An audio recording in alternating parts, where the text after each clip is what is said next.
Okay, so hopefully it's recording. I have had to reset some of my stuff here. Friend is here for emotional support. Probably going to need it for this video because this video is going to be a little rough.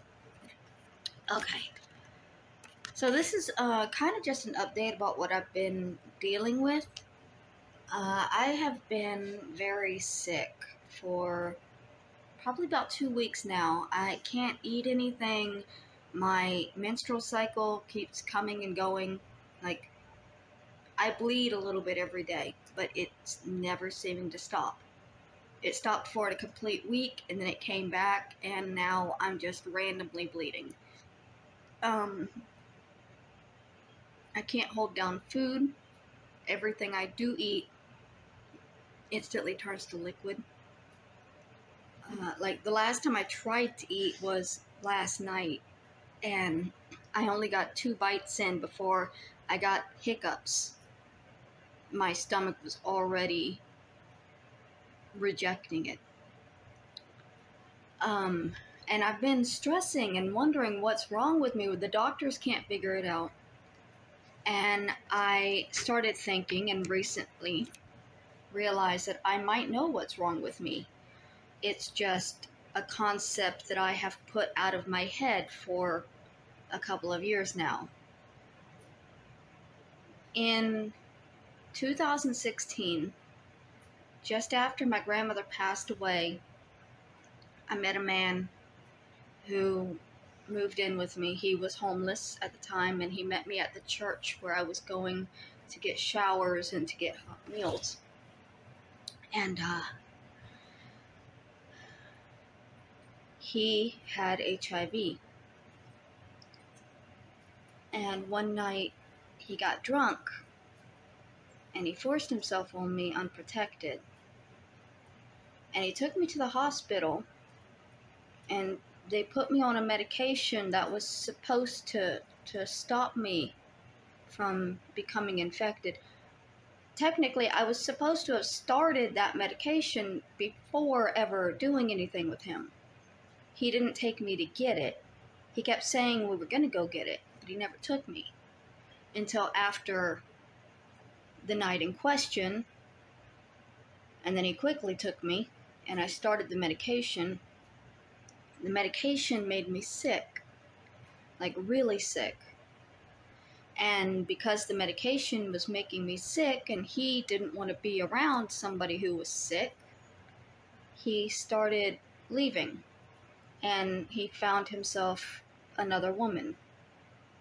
Like within a week of what he did to me, he had already found another woman that he was going to stay with. And it's hard thinking about it because he really hurt me. He hurt me bad, you know. I was desperate to not be alone at that point. My grandmother had just passed and I was all alone.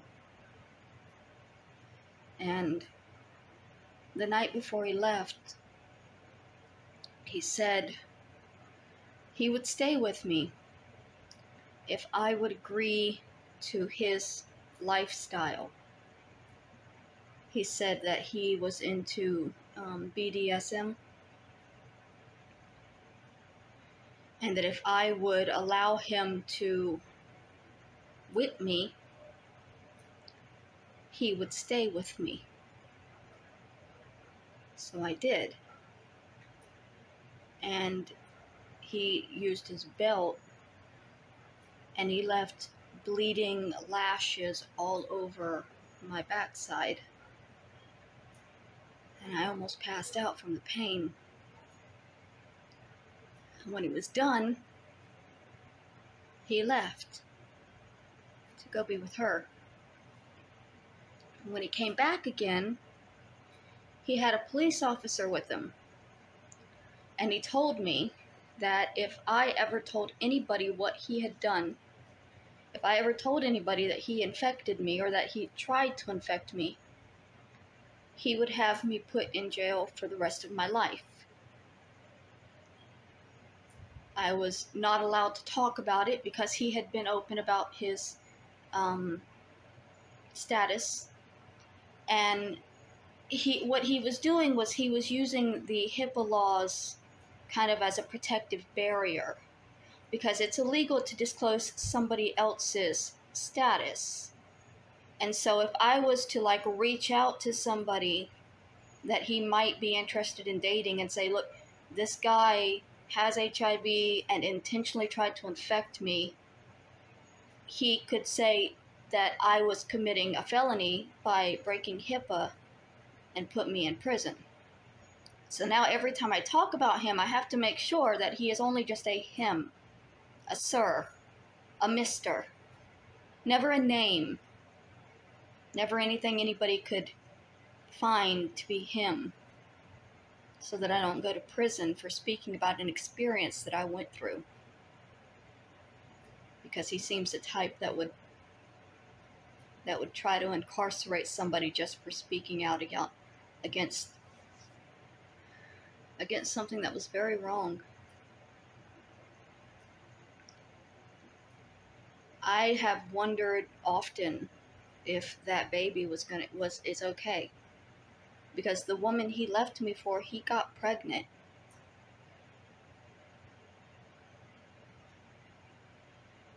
There are some messed up people in this world, and unfortunately I have run across a lot of them. I got tested in 2017, and I got tested in 2018. The infection date would have been my birthday in 2016. Because of course it was my birthday. What doesn't happen on my birthday? So what I was told was that after the test in 2018, I was told that I was clear, that I shouldn't have to worry about it, because the new testing they had, they could find it within months. It used to be like 10 years. It could show up within 10 years. But now they have these new tests. Supposedly they can find it within a few months. And since it had at that point been 2 full years, they said that the negative result meant that I was negative. And then COVID happened and everything else just kind of didn't matter that much. So I haven't been retested since then. And now that I'm kind of staying sick and the doctors can't tell me what's wrong, I'm thinking that that might possibly be the problem. So I'm going to be getting an appointment. I'm going to go up tomorrow and make the appointment to have the test done. I don't know how long it's going to take. I think the last time I took the test, it took 2 weeks to get a result. But that was just, I think, with the mouth swab. And I'm going to specifically ask for a blood test because I want to know for sure. And that might take longer. I mean, they might not even do it, right? They might not take my request to heart. So I don't know.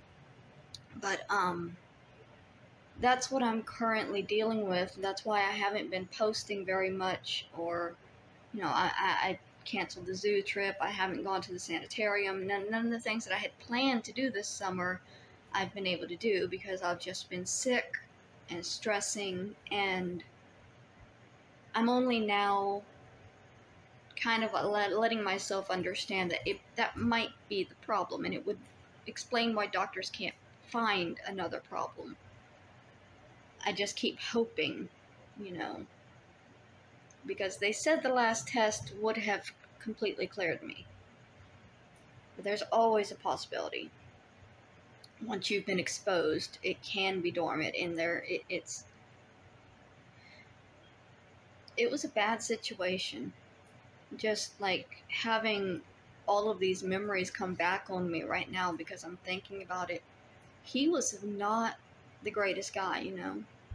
And the only reason I was so desperate for him to stay was because I was completely alone and scared. I had been abandoned by everybody. I was expecting my family to do the right thing, and I was sitting there waiting for them to do the right thing, to release the property to me, to read the will, to get all of these things finalized. And it was stupid of me to think that they were going to do the right thing when they had the option to just take the money and leave me behind. But like, he was awful, really. In hindsight, he was horrible. After the incident, when he told me I should be thankful that he was with me for the testing and for all of that, because he was alone when he found out. I should be grateful to him, is how he felt. Because he was alone in jail when he found out. Because he had committed a crime and gotten put in jail and then found out that he was infected. I don't know. It was a rough situation that I thought I left back a couple of years ago. But now I'm sick. Thankfully, he was my last sexual partner. I haven't been active since I stopped being with him. I haven't been active since I left Florida, really. I've been here in California for a couple of years now, and I've been completely abstinent, so.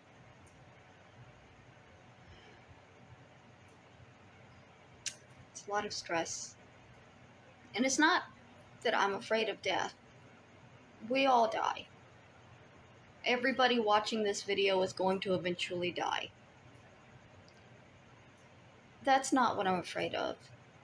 I'm afraid of hurting. How much is it going to hurt, and how long is it going to hurt? That's what I'm worried about. Because right now it's hurting a lot, because I'm staying sick and I'm staying weak. And I don't know how much longer it'll take. If that's what is causing this, I don't know how much longer it'll take for, you know. But that's where I'm at right now, and I guess we will know more in about 2 weeks.